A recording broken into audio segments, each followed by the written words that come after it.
શ્રી કૃષ્ણ કહે છે કે વ્યક્તિએ પોતાની બધી જ ઇન્દ્રિયોને વશમાં રાખવી જોઈએ. જે વ્યક્તિ પોતાની બધી ઇન્દ્રિયોને વશમાં કરી લે છે એમની બુદ્ધિ સ્થિર રહે છે. શ્રી કૃષ્ણ કહે છે કે વ્યક્તિએ પોતાની બધી જ ઇન્દ્રિયોને વશમાં રાખવી જોઈએ. જે વ્યક્તિ પોતાની બધી જ ઇન્દ્રિયોને વશમાં કરી લે છે એમની બુદ્ધિ હંમેશા માટે સ્થિર રહે છે. હંમેશા માટે એટલે કે જેટલી વાર ઇન્દ્રિયો વશમાં રાખે એટલી વાર એમની બુદ્ધિ સ્થિર રહે છે, આડી આવી જતી નથી. આ વિડીયો તમને ગમે હોય લાઈક કરો, શેર કરો, સબસ્ક્રાઈબ કરો, બેલ આઇકન દબા દો એટલે તમને બીજા નવા વિડીયો મળતા રહે.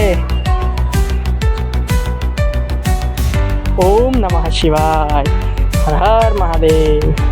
ઓમ નમઃ શિવાય. હર હર મહાદેવ.